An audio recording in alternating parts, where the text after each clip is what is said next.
everyone, welcome to another episode of Pantry to Plate. I am Kristen, the food bank dietitian, and I am coming to you from the Kaiser Permanente Learning Kitchen at the Atlanta Community Food Bank. And today we're going to talk about self-care and how to cook when you need a little extra self-care. Especially now, we are stepping right into the hectic holiday season. Maybe yours has already started back in October with the festivities then, and you might be tired and you might be feeling a little bit overwhelmed about what the next steps are and all of the different ways you might be pulled during the holidays. So I want to help you think about taking something off of your plate, cooking, and putting it in a slow cooker. So we're gonna make a couple of simple recipes here using split peas as the main ingredient. Split peas are a great protein option, and they've got a lot of good fiber to keep you satiated. And honestly, with these two recipes, you don't have to cut anything. I did, and I will talk you through the steps and how you can skip all of that, put it in the slow cooker, and it can be ready for you when you get home.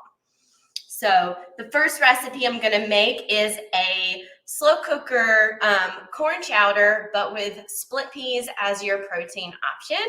So I've got my slow cookers here ready to go. So I'm going to have them both going. Can you pull up that second camera for me? Perfect. So look at this pretty view. I love this setup here. I took a little too much time trying to make it look pretty. So 2 slow cookers, 2 recipes. So our first one is our corn chowder recipe. I'm going to start with some yellow split peas. So they're the same as green split peas, except they're a different color. And the soup turns out the same, just a different color. These have been rinsed and picked over just a little bit. Occasionally, you'll find some bits in there that might not be split peas. So give them a good rinse first. We're going to dump those in. Got our split peas. I'm going to add some corn. So for your corn, you can use fresh, frozen, or canned. I'm using canned corn, which was a regular sodium. So I gave it a rinse before I put it in the slow cooker. So we've got a can of corn. I will say this is half a recipe. So if you're making the full recipe, it'll be 2 cans of corn. It'll be double the amount of split peas. I've got half of an onion. Whole recipe is 1 whole onion. You can use frozen chopped onion here. No need to take those extra steps if you don't have it in you. That's the whole point of these recipes. I've got some garlic. Remember, you can always use your ground garlic. I actually added ground garlic and the fresh garlic. And then for the smoky taste that we're going to miss from not adding like a smoked meat or like a bacon or ham, I'm going to use smoked paprika, which is one of my favorite things. It smells like barbecue potato chips. You'll get that smoky flavor. Got some black pepper here and a little salt. And then last but not least of our main ingredients is potatoes. So I use a half of a russet potato. The whole recipe is 1 whole potato. You can use canned potatoes here. So no need to cut the potatoes. And it's a great opportunity to use the canned potatoes because you either love it or you don't. And using those items in a fuller dish where it becomes part of a larger meal, not like a side alone, is a great option.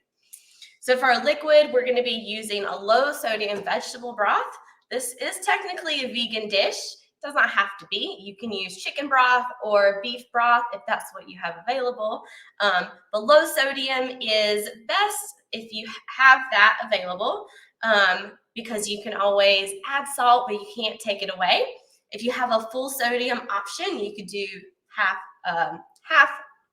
broth and half water. So you can dilute it down a little and you could add a little bit of salt a little later. Because there is a little bit of room for a heart-healthy recipe to add a little bit of extra salt, which I did. All right, so here's our broth. Remember, this is half the recipe. So give it a good stir. It looks a little bit red because of the smoked paprika, but it turns out so good. So you're gonna cook that on low for 8 hours, or if you have some extra time and you've got a little extra bandwidth, you could soak them overnight, your split peas, and then you could cook it on high for 4 hours. But otherwise, no need. Low on 8 hours and you're good to go. Okay. The second recipe is going to be your classic basic split pea soup, but we're using yellow instead of the green split peas. So half the recipe here. So we're going to start with our yellow split peas, rinsed and picked over.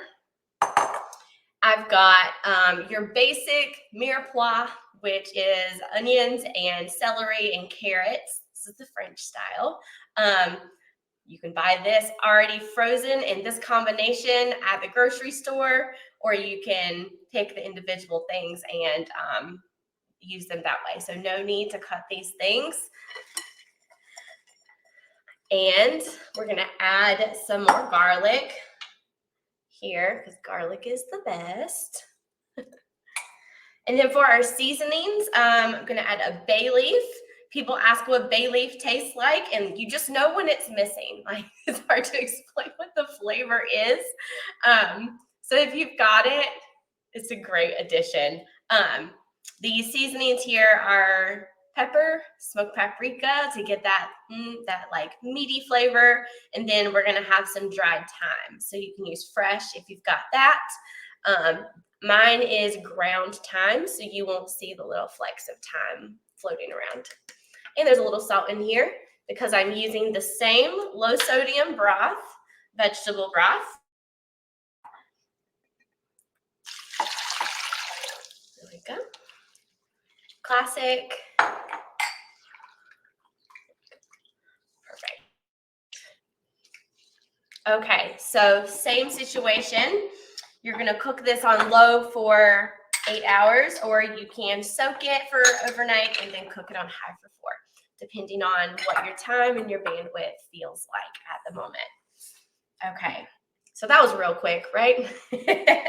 Imagine having all of those things straight from the freezer. All you got to do is dump a can and rinse it really quick. You can have this ready to go before you leave work in the morning or before you go to bed the night before. So super easy self-care recipes. So let's continue. We're going to talk about self-care just a little bit more. Self-care is not just bubble baths. It's not just mani-pedis. It's about our mind, and it's about how we feel in our bodies. And it's really easy to be disconnected from how you're feeling in your body when there's a lot of stressful things going on. And as we go into the holidays, more things are added to our plate.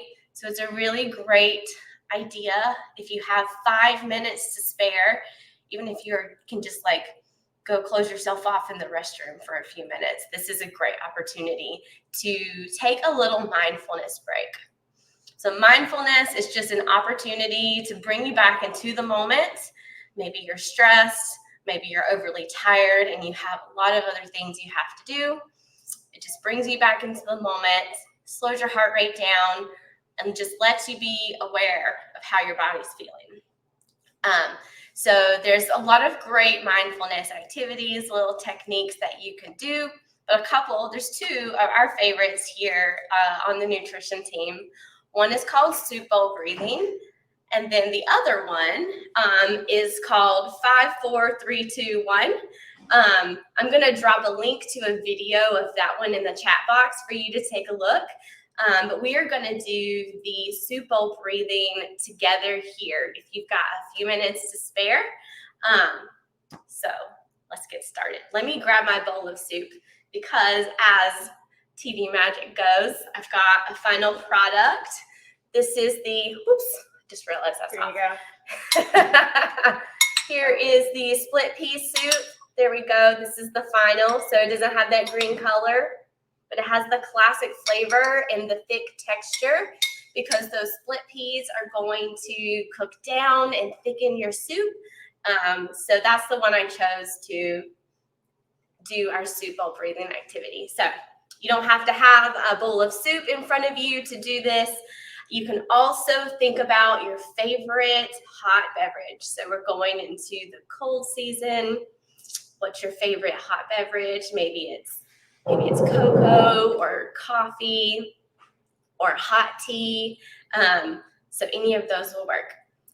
So for soup bowl breathing, what's your favorite soup? Imagine that in your bowl or your warm cup. We're going to first just like wiggle our shoulders just a little bit, and we're gonna go up and back with our shoulders so we can relax them. We hold a lot of our stress there. You might be walking around with it. So shoulders down.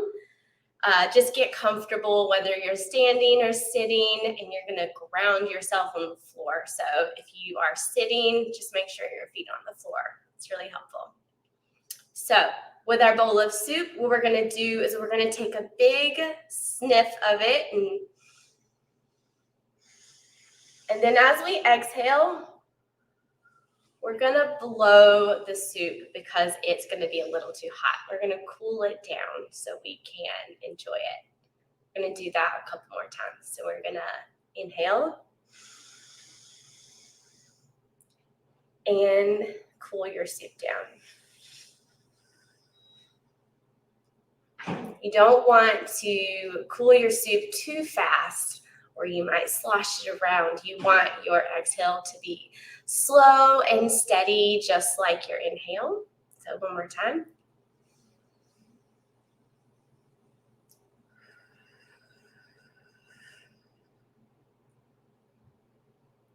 So the beauty of this is you can go as many rounds as you feel like you need to in the moment.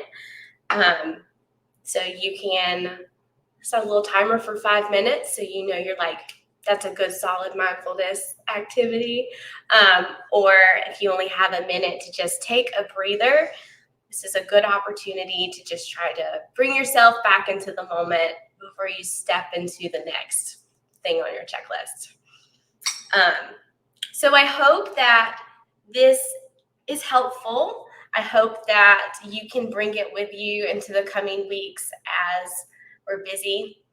We're all busy. I really felt like I needed this in particular today. I'm already feeling a little bit stressed about all the things that are coming up. So I hope you found it helpful. I'm going to drop a couple of links in the chat box for you to see the 5, 4, 3, 2, 1 option for mindfulness, and then also for the soup bowl breathing if you'd like to watch it and follow along with a guide and a video. I think that's helpful too sometimes. You can find the split pea soup recipes in the link on the screen. I will also drop that in the chat box. And I want to leave you with a final note just for you to think about. It's really easy for us to give a lot of ourselves. So sometimes our cup might be empty because we've given a little too much. I want you to think about, I'm going to leave you with this question. How can you fill your cup so you make sure that you are good and supported before you try to go support other people? Okay. Happy Thanksgiving. That's the next holiday coming up around the corner.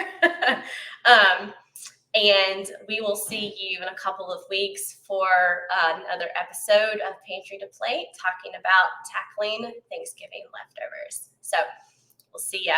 Take care.